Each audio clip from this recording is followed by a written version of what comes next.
Հարգելի գործընկերներ, այս նախագծով մենք փոփոխություններ ենք իրականացնում հիպոթեկային վարկավորմամբ կնքվող պայմանագրերում այն իմաստով, որ սահմանում ենք հնարավորություն, որ այս պայմանագրերը հնարավոր է իրավունքի պետական գրանցման ներկայացնել առանց նոտարական վավերացման, այսինքն ինչը տեղի ունենալու այս նախագծի ամբողջական հաստատման պարագայում մենք կրկին անգամ այն պայմանագրերի մասին է խոսքը, որոնցում որ առկա է հիպոթեկային վարկավորում, այսինքն կողմ է հանդիսանում բանկը կամ հիպոթեկային վարկ տրամադրող ընկերությունը, կողմ է հանդիսանում գնորդը եւ կողմ է հանդիսանում վաճառողը։ Այս պարագայում ինչու է հնարավոր գործարքները իրականացնել առանց նոտարական վավերացման, քանի որ բանկերը կամ կազմակերպությունները վարկ տրամադրող իրենք նախքան պայմանագրի գործողության մեջ մտնելը հավուր պատշաճի ուսումնասիրություն են անում հաճախորդի եւ այդ ժամանակ արդեն նոր որոշում է կայացում հիպոթեկային վարկի տրամադրման իմաստով։ Ներկա դրությամբ սահմանվող կարգը հետեւյալն է, որ եթե պայմանագրերը վավերացվում էր, այդ եռակողմ պայմանագրերը վավերացվում էր, ապա դրանք պարտադիր այնուհետև տարվում էին նոտարական գրասենյակ, որպեսզի նոտարն էլ իր կողմից վավերացնի տվյալ պայմանագիրը եւ նոր այնուհետև ներկայացում էր իրավունքի պետական գրանցման։ Այս դեպքում այս հնարավորության ներդրմամբ մենք տալիս ենք հնարավորություն, երբ որ քաղաքացին,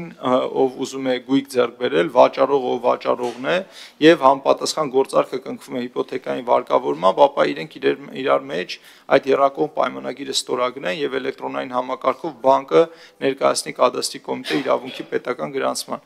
Այս փոփոխությունները միտված են լուծելու մի քանի կարևոր խնդիրներ, առաջինը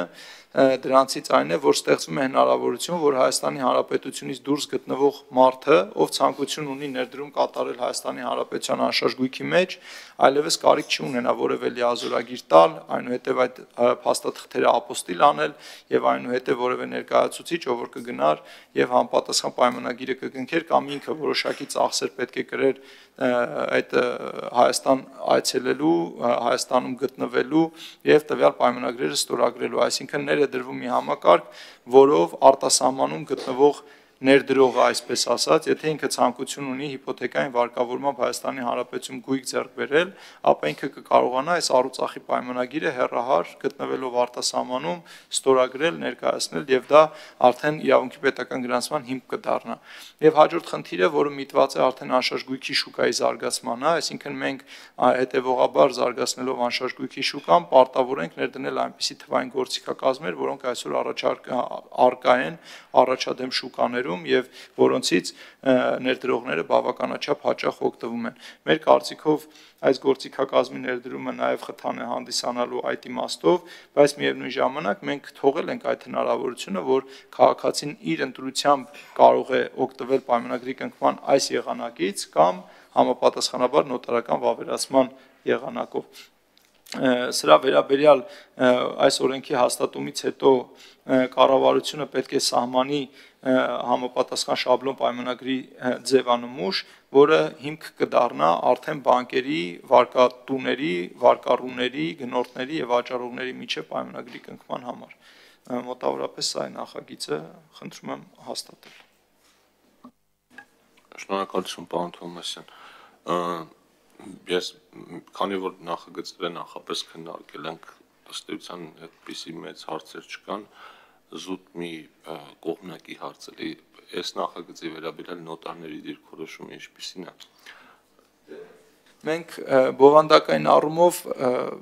սենց ասեմ, մենք արդարադատության նախարարության հետ քննարկել ենք նախագիծը բավականաչափ երկար, որից հետո հենց այդ քննարկումների արդյունքում է որոշվել, որ պետք է շաբլոն պայմանագրի նախատիպը լինի կառավարությամբ հաստատված, մենք իրականում ի սկզբանե շրջանառել էինք առանց դրա, բայց այնուհետև քննարկումների արդյունքում որոշվեց, որ այդ նախատիպը պետք է լինի եւ նոտարական վավերացման հատվածը պետք է շարունակի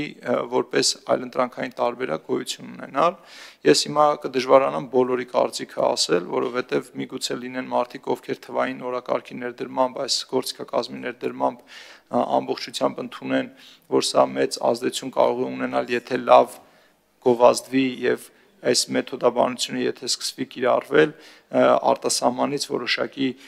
ֆինանսական միջոցների ներգրավման Հայաստանի Հանրապետության անշարժ գույքի ոլորտ, բայց կարող են լինել եւ մասնագետներ, ովքեր նոտարներ, որոնք որ օրինակ դեմ արտահայտեն, որտեղ մենք հասկանում ենք, սա հնարավոր է, որ հենց այն առաջնային շուկայում գնման պայմանագրերի ծավալը նոտարների մոտ որոշակի առումով նվազեցնի, բայց եթե մենք նայում ենք արդեն գնորդի եւ վաճառողի տեսանկյունից, սա էլ իրենց մոտ որոշակի ծախսերի կրճատում է արդեն առաջացնում։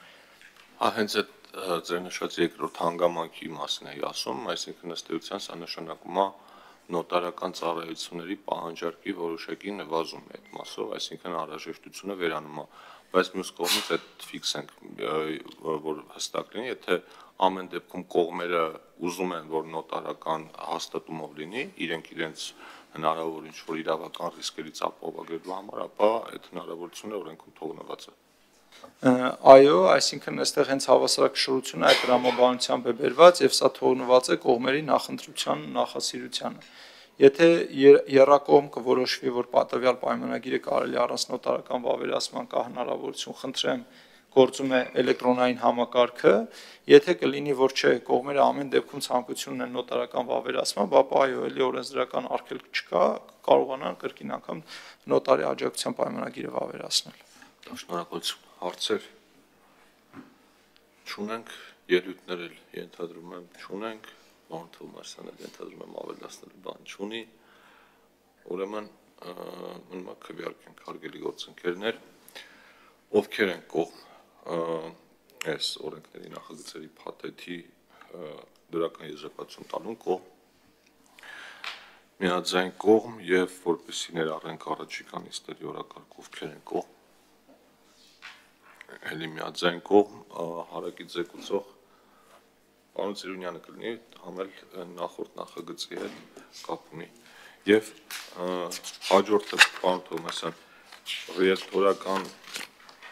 գործունեության մասին օրենքներ ու կից ներկայացված նախագծերի փաթեթը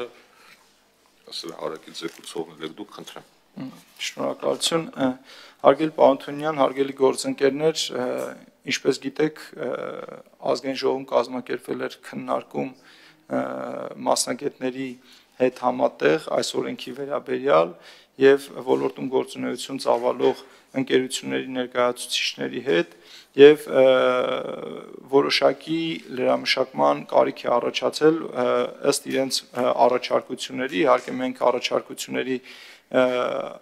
մի հատվածը չենք ընդունել եւ ընդունել ենք մեկ հատված, որը վերաբերվում է բարձրագույն կրթությանը եւ դրա մասով նախագիծը լրամշակվում է, ուստի հնարավորության դեպքում խնդրում եմ, որպեսզի նախագիծը հետաձգենք եւ ներառենք նոյեմբերի 5-ի օրակարգ, մինչ այդ մենք կլրամշակենք, կշրջանառենք նախագիծը եւ կներկայացնենք արդեն ազգային ժողով։ Շնորհակալություն, պարոն Թովմասյան, այս նախագծի հետ կապված ես էլ երկու բան ասեմ, առաջին ընթերցման ժամանակ մենք մի քանի առաջարկություններ ու դիտարկումներ ստացել ենք, այդ թվում նաև հենց մեր պատգամավորների կողմից եւ մասնավորապես բարձրագույն կրթության մասով մեր աշխատանքային քննարկման ժամանակ ոլորտի ներկայացուցիչների հետ ոնց որ ընդհանուր հայտարարի եկավ, ոնց որ պարոն Թովմասյանը ներկայացրեց, բայց որ այտենց արագ այդ բաները չանենք ու հնարավոր բոլոր հետևանքները հաշվի առնենք, որոշել ենք այդ առումով չշտապել, բայց նաև մեկ այլ բանի մասին եմ ուզում խոսել, մենք որպես ազգային ժողով ու որպես ազգային ժողովի տնտեսական հարցերի մշտական հանձնաժողով կառավարության մեր գործընկերները նույնպես բաց ենք բոլոր տեսակի առաջարկների ընդունման ու քննարկման համար եւ սխալ կլինի կարծել, որ եթե այդ քննարկումների արդյունքում առաջարկների մի մասը չի ընդունվում, ուրեմն նշանակում է այդ քննարկումները անարդյունք են ու տեղին չեն։ Բայց նաև ուզում եմ ասել, որ մեզ համար շատ կարևոր է, որպեսզի այդ համագործակցությունը լինի փոխադարձ հարգանքի ու գործընկերային սկզբունքների հիման վրա, ու եթե մարդիկ, որոնք ակնկալում են, որ ազգային ժողովում իրենց հետ պետք է ինչ-որ բան քննարկեն, խնդիրներ քննարկեն ու փորձեն լուծումներ գտնել, ուրեմն մենք էլ իրենց կողմից ակնկալում ենք փոխադարձ հարգանք, որպեսզի ազգային ժողովի պատերից դուրս քննարկումներից առաջ ու հետո ինչ որ քաղաքականացված երբեմն նաև տարական դաստիարակությանը հակասող ձևակերպումներ չլինեն։ Էլ եմ ասում, մենք բաց ենք բոլոր տեսակի քննարկումների առաջ, բայց այդ հարգանքը պիտի լինի փոխադարձ ու որևէ մեկը չի կարող իրեն թույլ տալ այն ամեն ինչն ու այն բառապաշարը, որը թույլ է տալիս հետո գա նստի այստեղ ու գրագետ խոսալով փորձի մասնագետ ձևանալ ու մասնագիտական խորհուրդներ տալ։ Ես ասում եմ այն մարդկանց համար, ում համար որ ասում եմ, իրանք կհասկանան, բայց սա չի նշանակում, որ մենք փակ ենք լինելու այդ քննարկումների համար հետագայում։ Ուղղակի ակնկալում եմ հարգալից վերաբերմունք թե կառավարության, թե ազգային ժողովի գործընկերների նկատմամբ։ Նախագիծներ, պարոն Թոմասյան, այսինքն մինչև 2 ամիս ժամկետով ենք հետաձգում, բայց հնարավոր է, որ հանձնաժողովի հաջորդ նիստին արդեն պատրաստ լինի։ Շատ լավ։ Այս նախագիծը հետաձգում մինչև 2 ամիս ժամկետով։ Շնորհակալություն, պարոն Թոմասյան,